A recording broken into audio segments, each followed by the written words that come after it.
단 하나의 투자 원칙만 지켜도 평생 돈 걱정 없이 살 수 있다는 사실을 믿으실 수 있나요? 지금 이 순간에도 수많은 사람들이 주식 투자로 인해 밤잠을 설치고 있습니다. 매일 차트를 들여다보며 불안해하고 언론의 경제 뉴스에 일희일비하며 결국 감정에 휘둘려 잘못된 투자 결정을 내리고 있습니다. 하지만 여러분께 말씀드리고 싶은 것은 주식 투자가 결코 도박이 아니라는 점입니다. 올바른 방법을 안다면 주식 투자는 여러분의 자산을 꾸준히 불려나갈 수 있는 가장 확실한 수단이 될 수 있습니다. 마이클 애들슨이 평생에 걸쳐 연구하고 실천해온 투자 철학은 매우 단순합니다. 복잡한 차트 분석도 어려운 재무제표 해석도 필요 없습니다. 단지 시장의 본질을 이해하고 인간의 감정이 투자에 미치는 영향을 제대로 파악하는 것만으로도 충분합니다. 그는 수십 년간 월스트리트에서 활동하며 때다른 한 가지 진실을 여러분과 공유하고자 합니다. 바로 주식시장에서 돈을 잃는 사람들의 공통점은 감정적 투자를 한다는 것입니다. 대부분의 투자자들은 주가가 오를 때 흥분하며 더 많이 사려고 하고 주가가 내릴 때 공포에 휩싸여 급하게 팔려고 합니다. 이것은 전형적인 감정 투자의 모습이며 결코 성공할 수 없는 투자 방법입니다. 애들슨은 이러한 인간의 본능적 반응을 극복하고 시장의 변동성을 오히려 기회로 활용하는 방법을 터득했습니다. 그의 투자법은 단순하지만 강력합니다. 시장이 패닉 상태에 빠져 모든 사람들이 주식을 팔고 있을 때 그는 오히려 우량 기업의 주식을 저가에 매수합니다.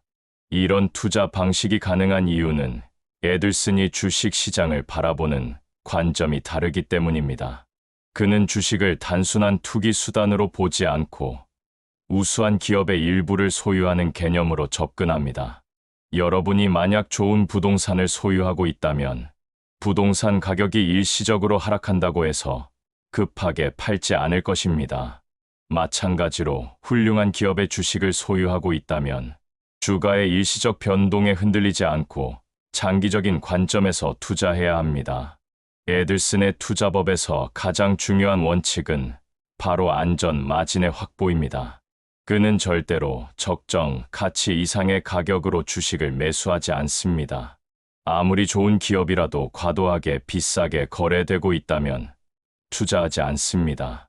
대신 시장의 공포나 일시적인 악재로 인해 기업의 내재 가치보다 현저히 낮은 가격에 거래될 때만 투자합니다. 이렇게 하면 설령 예상과 다른 상황이 발생하더라도 큰 손실을 입지 않을 수 있습니다. 많은 투자자들이 궁금해하는 것은 과연 어떤 기업이 투자할 만한 가치가 있는지를 판단하는 방법입니다. 애들슨은 복잡한 재무 분석보다는 사업의 본질을 파악하는 데 집중합니다. 그가 선호하는 기업은 사업 모델이 단순하고 이해하기 쉬우며 지속적인 경쟁 우위를 가지고 있는 회사들입니다. 또한 뛰어난 경영진이 있어야 하고 합리적인 부채 비율을 유지해야 합니다. 이러한 조건을 만족하는 기업들은 시장의 변동성에도 불구하고 꾸준히 성장할 수 있는 능력을 가지고 있습니다. 투자할 기업을 선정했다면 다음 단계는 적절한 매수 시점을 기다리는 것입니다. 애들슨은 절대로 서두르지 않습니다. 좋은 기업이라도 적정 가격에 매수할 수 있는 기회가 올 때까지 인내심을 가지고 기다립니다. 시장은 항상 변동하기 때문에 언젠가는 반드시 매수 기회가 찾아옵니다. 경제 위기나 시장 패닉, 일시적인 기업 실적, 악화 등의 상황에서 우량 기업의 주가가 과도하게 하락할 때가 바로 그 순간입니다. 여러분이 지금 당장 실천할 수 있는 애들슨의 투자법은 다음과 같습니다. 먼저 투자 가능한 자금의 일부만을 주식에 투자하세요. 생활비나 비상금까지 주식에 투자하는 것은 절대 금물입니다. 여유 자금으로만 투자해야 시장의 변동성에 흔들리지 않고 장기적인 관점을 유지할 수 있습니다. 그리고 한 번에 모든 자금을 투자하지 말고 시간을 두고 분할해서 투자하세요.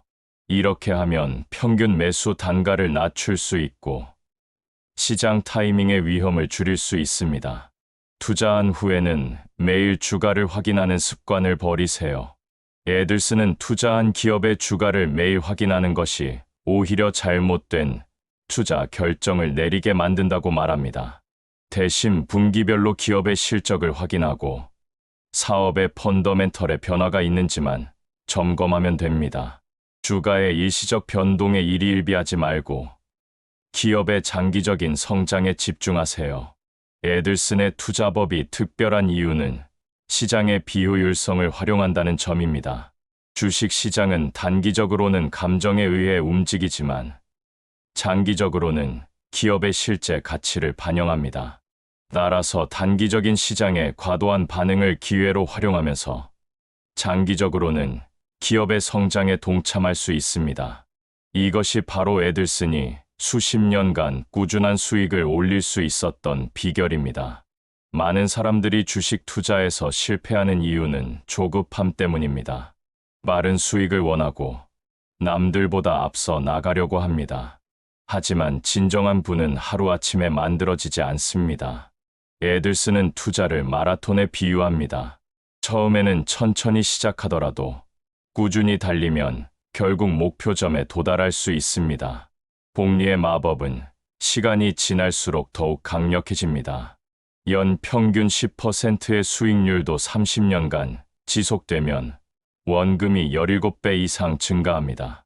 에들슨의 투자법을 실천하면서 가장 중요한 것은 자신만의 투자 원칙을 세우고 일관성 있게 지키는 것입니다. 시장에는 항상 유혹이 있습니다.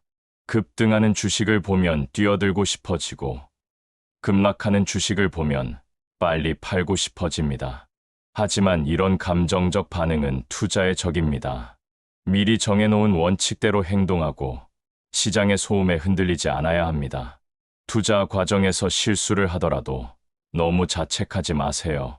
에들슨도 수많은 실수를 통해 배웠습니다. 중요한 것은 실수에서 교훈을 얻고 같은 실수를 반복하지 않는 것입니다. 투자는 완벽한 과학이 아니라 예술에 가깝습니다. 경험이 쌓일수록 더 나은 판단을 내릴 수 있게 됩니다. 에들슨의 투자법이 단순해 보일지 모르지만 실제로 실천하는 것은 쉽지 않습니다. 인간의 감정과 본능을 거스르는 일이기 때문입니다. 하지만 이 방법을 꾸준히 실천한다면 여러분도 시장의 변동성에 흔들리지 않는 견고한 포트폴리오를 구축할 수 있습니다. 시간은 여러분의 편입니다. 복리의 힘을 믿고 인내심을 가지고 투자하세요. 마지막으로 기억해야 할 것은 투자는 삶의 전부가 아니라는 점입니다. 건강한 투자 습관을 기르는 것은 중요하지만 투자에만 매달려서는 안 됩니다. 가족과의 시간, 자기 개발, 건강 관리 등 삶의 다른 영역도 소홀히 해서는 안 됩니다. 균형 잡힌 삶을 살면서 투자를 통해 경제적 자유를 추구하는 것이 에들슨이 추구하는 진정한 성공입니다. 에들슨의 투자 철학은 단순하지만 강력합니다. 감정을 배제하고 합리적으로 판단하며 장기적인 관점에서 우량한 기업에 투자하는 것입니다. 이 방법을 꾸준히 실천한다면 여러분도 주식 투자를 통해 안정적인 수익을 올리며 경제적 자유를 얻을 수 있을 것입니다. 지금 당장 시작하세요. 미래의 여러분이 오늘의 결정에 감사할 것입니다. 하지만 여기서 멈추면 안 됩니다. 에들슨의 투자법을 더 깊이 이해하기 위해서는 그가 실제로 어떤 방식으로 기업을 선별하고 포트폴리오를 구성하는지 살펴봐야 합니다. 그의 투자 과정은 마치 숙련된 요리사가 최고의 재료를 선별하는 것과 같습니다. 겉으로는 단순해 보이지만 그 안에는 수십 년간 축적된 경험과 지혜가 담겨 있습니다. 에들슨이 투자할 기업을 찾는 과정은 보물찾기와 같습니다. 그는 시장에서 소외받거나 오해받고 있는 기업들 중에서 진짜 보석 같은 회사를 찾아냅니다. 대부분의 투자자들이 화려한 성장주나 인기 있는 테마주에 몰려다닐 때 그는 묵묵히 자신의 길을 갑니다. 언론의 관심도 받지 못하고 애널리스트들의 리포트도 나오지 않는 그런 기업들 말입니다. 하지만 바로 그런 곳에서 진정한 기회를 발견할 수 있습니다. 그가 선호하는 기업들은 대부분 전통적인 사업을 영위하는 회사들입니다. 복잡한 기술이나 혁신적인 비즈니스 모델보다는 사람들이 일상생활에서 꼭 필요로 하는 제품이나 서비스를 제공하는 기업들입니다. 음식, 의류, 주거, 교통 등 인간의 기본적인 욕구와 직결된 사업들이죠. 이런 기업들은 경제 상황이 나빠져도 완전히 사라지지 않습니다. 사람들은 여전히 먹어야 하고, 입어야 하고, 살 곳이 필요하기 때문입니다. 에들슨의 눈에는 특별해 보이는 기업들이 있습니다. 바로 경제적 해자를 가진 기업들입니다.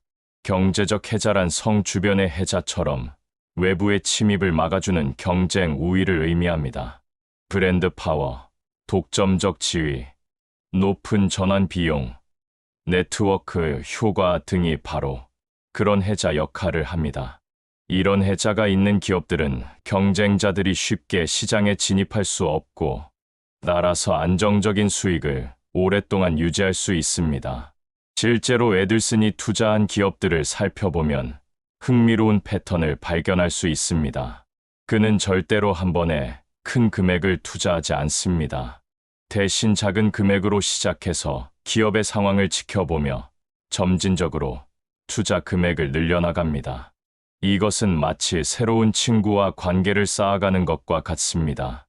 처음에는 조심스럽게 접근하다가 서로를 더 잘 알게 되면서 점점 더 깊은 관계를 맺어나가는 것이죠. 에들슨의 포트폴리오 구성 방식도 매우 독특합니다. 그는 절대로 모든 달걀을 한 바구니에 담지 않습니다. 하지만 그렇다고 해서 무작정 많은 기업에 분산 투자하지도 않습니다. 대신 자신이 완전히 이해하고 확신할 수 있는 15개에서 20개 정도의 기업에만 집중 투자합니다. 이 정도 숫자면 위험을 충분히 분산시킬 수 있으면서도 각 기업에 대해 깊이 있게 연구하고 관리할 수 있습니다. 포트폴리오의 비중 조절도 에들슨만의 특별한 방법이 있습니다. 그는 각 기업의 투자 비중을 확신의 정도에 따라 결정합니다. 가장 확신하는 기업에는 더 많은 비중을 할당하고, 상대적으로 불확실한 기업에는 작은 비중만 할당합니다. 이렇게 하면 자신의 판단력을 최대한 활용하면서도 예상치 못한 상황에 대비할 수 있습니다. 에들슨이 특히 강조하는 것은 투자 일지를 작성하는 습관입니다. 그는 투자할 때마다 왜 그 기업을 선택했는지, 어떤 가격에 매수했는지, 기대하는 수익률은 얼마인지 등을 자세히 기록합니다. 또한 시간이 지나면서 자신의 예상이 맞았는지 틀렸는지도 점검합니다. 이런 과정을 통해 자신의 투자 능력을 지속적으로 개선해 나갈 수 있습니다. 투자 일지를 작성할 때 가장 중요한 것은 솔직함입니다. 성공한 투자만 기록하고 실패한 투자는 감추고 싶은 것이 인간의 본성입니다. 하지만 에들슨은 실패한 투자야말로 더 큰 배움의 기회라고 생각합니다. 왜 실패했는지, 어떤 부분에서 판단을 잘못했는지 분석하고 기록해두면 나중에 비슷한 상황에서 같은 실수를 반복하지 않을 수 있습니다. 에들슨의 투자 방법에서 또 다른 흥미로운 점은 그가 시장의 사이클을 활용한다는 것입니다. 모든 시장에는 호황과 불황이 반복됩니다. 대부분의 투자자들은 호황일 때 낙관적이 되어 더 많이 투자하고, 불황일 때 비관적이 되어 투자를 줄입니다. 하지만 에들슨은 정반대로 행동합니다. 불황일 때 더 적극적으로 투자하고, 호황일 때는 오히려 신중해집니다. 이런 역발상 투자가 가능한 이유는 에들슨이 시장의 본질을 이해하고 있기 때문입니다. 주식 시장은 단기적으로는 감정에 의해 움직이지만 장기적으로는 기업의 실제 가치를 반영합니다. 따라서 시장이 과도하게 비관적일 때는 좋은 기업들도 저평가되고, 과도하게 낙관적일 때는 평범한 기업들도 고평가됩니다. 이런 시장의 비효율성이 바로 에들슨의 수익 원천입니다. 에들슨의 투자법을 실천하려면 강한 정신력이 필요합니다. 모든 사람이 팔고 있을 때 사고, 모든 사람이 사고 있을 때 팔아야 하기 때문입니다. 이것은 인간의 본능과 정면으로 맞서는 일입니다. 우리는 본능적으로 무리에 속하고 싶어 하고, 다른 사람들과 같은 행동을 하려고 합니다. 하지만 투자에서는 이런 본능이 오히려 독이 됩니다. 에들슨은 이런 심리적 압박을 극복하기 위해 몇 가지 방법을 사용합니다. 첫 번째는 철저한 사전 준비입니다. 투자하기 전에 그 기업에 대해 충분히 연구하고 다양한 시나리오를 상정해 봅니다. 이렇게 하면 예상치 못한 상황이 발생해도 당황하지 않고 침착하게 대응할 수 있습니다. 두 번째는 투자 원칙을 문서화하는 것입니다. 감정적으로 흔들릴 때마다 자신이 세운 원칙을 다시 읽어보며 초심을 되찾습니다. 세 번째는 같은 철학을 가진 동료들과의 교류입니다. 에들슨은 정기적으로 비슷한 투자 철학을 가진 사람들과 만나 의견을 교환합니다. 이런 모임에서는 서로의 투자 경험을 나누고 어려운 상황에서 어떻게 대처했는지 공유합니다. 혼자서는 견디기 어려운 심리적 압박도 동료들과 함께라면 더 잘 견딜 수 있습니다. 에들슨의 투자법에서 빼놓을 수 없는 부분은 바로 인내심입니다. 그는 종종 투자를 농사에 비유합니다. 농부는 씨앗을 심고 나서 매일 밭을 파헤쳐 보지 않습니다. 대신 적절한 시기에 물을 주고 잡초를 뽑고 해충을 방제하면서 수확 시기를 기다립니다. 투자도 마찬가지입니다. 좋은 기업을 적절한 가격에 매수했다면 그 후에는 기업이 성장할 시간을 주어야 합니다. 하지만 무작정 기다리기만 하는 것은 아닙니다. 에들슨은 투자한 기업의 상황을 지속적으로 모니터링합니다.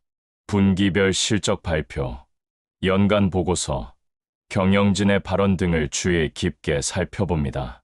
만약 기업의 펀더멘털에 심각한 변화가 생겼다면 과감하게 손절할 준비도 되어 있습니다. 인내심과 유연성, 이 두 가지가 에들슨 투자법의 핵심입니다. 에들슨이 투자 초보자들에게 가장 자주 하는 조언은 작게 시작하라는 것입니다. 처음부터 큰 금액을 투자하려고 하지 말고 소액으로 시작해서 경험을 쌓아가라는 뜻입니다. 투자는 이론과 실전이 완전히 다릅니다. 아무리 많은 책을 읽고 강의를 들어도 실제로 자신의 돈을 투자해 보기 전까지는 진정한 투자의 어려움을 알 수 없습니다. 소액 투자를 통해 얻을 수 있는 것은 단순히 수익만이 아닙니다. 시장의 변동성을 체험하고 자신의 감정 변화를 관찰하고 투자 원칙을 실제로 적용해보는 귀중한 경험을 쌓을 수 있습니다. 이런 경험들이 축적되면서 점점 더 큰 금액을 안전하게 투자할 수 있는 능력이 생깁니다.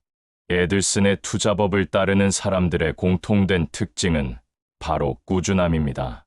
그들은 시장이 호황일 때나 불황일 때나 관계없이 꾸준히 투자를 계속합니다. 매월 일정한 금액을 투자하는 적립식 투자를 하거나 분기별로 포트폴리오를 점검하며 리밸런싱을 합니다. 이런 꾸준한 습관이 복리 효과와 만나면서 놀라운 결과를 만들어냅니다. 투자의 성공은 하루아침에 이루어지지 않습니다.